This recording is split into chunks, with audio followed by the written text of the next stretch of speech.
Ganda ng itong kotse. Eh, dinala sa mekaniko. Papalit pa nga nung ka na ito eh. Ano ba ito? Nung gulong, pinalitan sa likod. Ay, Pero use na yan. okay lang. Basta nasa yung year pa niya eh, tama. Eh kasi 2920, year 2020. yung bangkon yan. Oo, yan. Sa 29. Oo, Veloz. Pero problema nito, ano? Yan may-ari. Eh ano, ang problema sa steering, di ba? Saka yung hirap yung makina dahil siyempre, ang una kong sinek sa coaching to yung wheel alignment niya. So yung gulong naka-straight siya.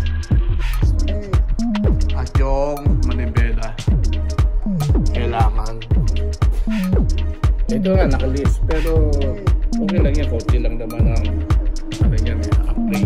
Pero itong importante braking. Una kong marami bang gasolina ito. Okay, ang fuel ito. So yung fuel niya marami. Wala naman siya trouble ko. So yun lang ang problema niya. Okay, hindi naman natatapos na iangat kasi hindi naman siya air suspension, regular suspension. So naka-off yung makina. Tingnan natin yung steel suspension.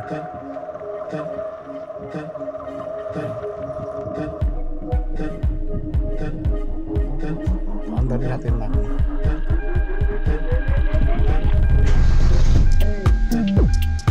Yan, andar makina. Yan.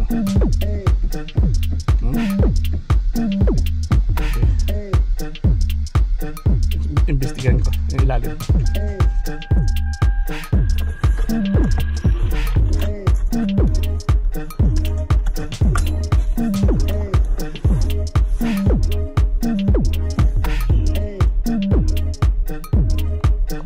Ayan siya, durog talaga siya. Papalitan natin siya ng bago. Papalit ko dyan.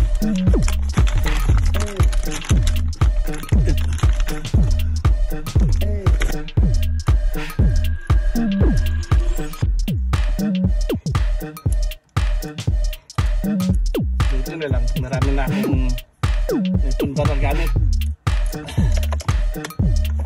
Pulse.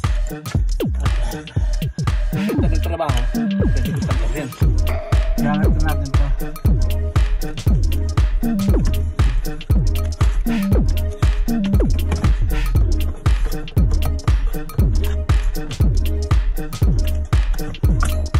Tingnan natin yung ano.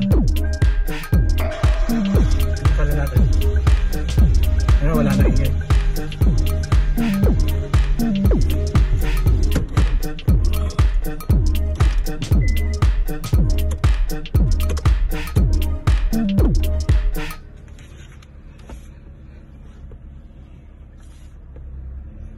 Okay.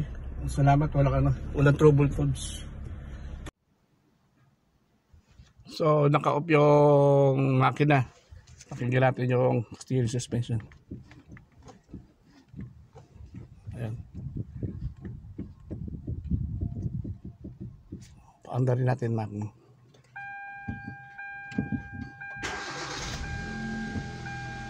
Ayan, another makina.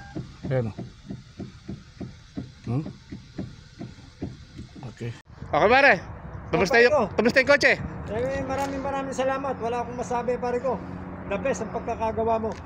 Thank you very much pare. Salamat sir. Talagang sa susunod babalik ako. Thank you. Okay. Mga kaibigan ko, re-recommend ako sa iyo pare ko. Okay, thank you pare. Thank you. Okay pare ko. Bye. Happy New Year.